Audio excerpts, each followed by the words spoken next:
সাহাবীদেরকে বললেন, হে আমার সাহাবীরা, তোমরা যাও, গিয়ে দেখো আমার যে সকল সাহাবায়ে কেরাম শহীদ হয়েছে তাদের লাশ সংগ্রহ করো এবং তাদেরকে গোসলবিহীন দাফনের ব্যবস্থা করো। সকল শহীদের লাশ এনে এক জায়গায় রাখা হচ্ছে। নবীজি গুনে দেখলেন ৬৮টি লাশ রয়েছে, ২টি লাশ নেই। একজন তার চাচা হামজা রাদিয়াল্লাহু তাআলা আনহু আর আরেকজন হামজালা রাদিয়াল্লাহু তাআলা আনহু। অস্থির হয়ে পড়লেন নবীজি। সব সাহাবাদের পাঠালেন লাশ খোঁজার জন্য। হঠাৎ বোরখা পরা এক মহিলা এসে দাঁড়ালেন নবীজির কাছে। নবীজি তাকে চিনলেন না। মহিলা বললেন, শুনুন ইয়া রাসূলুল্লাহ, কাল আপনি একটা বিয়ে পড়িয়েছিলেন মনে আছে? নবীজি বললেন, হ্যাঁ, আমি তো হামজালার বিয়ে পড়িয়েছি, যার বিয়ের খুশিতে আমি খুরমা খেজুর ছিটিয়েছিলাম।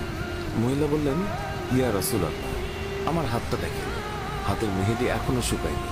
কাল বিকেলে বিয়ে হয়েছিল আর রাতে উহুদের যুদ্ধের জন্য বের হয়ে যান হামজালা। ওনার উপর গোসল ফরজ হয়েছিল, কিন্তু উনি গোসল করে বের হতে পারেন। যাওয়ার আগে শুধু বলে গেছেন, যদি বেঁচে থাকি তাহলে দেখা হবে দুনিয়ায়, আর যদি শহীদ হয়ে যাই তাহলে দেখা হবে জান্নাতে। নবীজি কাঁদছেন। মহিলা বললেন, ইয়া রাসূলুল্লাহ, শহীদের তো আপনি গোসল দেন না, আমার স্বামীকে আপনি একটু গোসল করিয়ে দেবেন। নবীজি সম্মতি প্রকাশ করার পর একজন সাহাবী দৌড়ে এসে বলল, ইয়া রাসূলুল্লাহ, হানজালাকে পাওয়া গেছে। সবাই গেলেন, গিয়ে দেখলেন সাদা কাফনের ভিতরে লাশের মাথায় পানি। নবীজি হানজালার মাথায় হাত দিলেন। জিবরাইল আলাইহিস সালাম আসলেন নবীর কাছে, এসে বললেন, ইয়া রাসূলুল্লাহ, হানজালার কোরবানিতে আল্লাহ পাক এতটাই খুশি হয়েছে যে আমার বাহিনীকে আদেশ করলেন তাকে নিয়ে আসতে। ইয়া রাসূলুল্লাহ, আমরা ফেরেশতারা তাকে তৃতীয় আসমানে নিয়ে জমজমের পানি দিয়ে গোসল করিয়েছি এবং তার শরীর থেকে যে সুগন্ধ পাচ্ছেন এটা আল্লাহ পাকের বিশেষ খুশবু, মেশক আম্বর আতরের ঘ্রাণ। আমরাই ওনাকে কাফনের কাপড়ে আচ্ছাদিত করেছি। আল্লাহ তার প্রিয় মানুষকে কি পরিমাণ ভালোবাসেন, কি পরিমাণ সম্মানিত করেন তা আমাদের পক্ষে কল্পনা করাও সম্ভব নয়। শহীদগণকে গোসলবিহীন দাফন করা হয় কারণ কিয়ামতের ওই কঠিন দিন যখন মহান আল্লাহ রাব্বুল আলামিন বিচারের জন্য বসে যাবেন, তখন এই সাহাবায়ে কেরাম আল্লাহর সামনে দাঁড়িয়ে যাবে।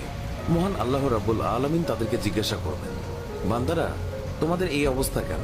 তারা তখন বলবে, রাব্বুল আলামিন, আপনি তো জানেন আমরা আপনার ওই সকল বান্দা যারা আপনার বিরুদ্ধে যে সকল কাফের মুশরিক কথা বলে তাদেরকে হত্যা করতে গিয়ে শহীদ হয়ে গিয়েছিলাম।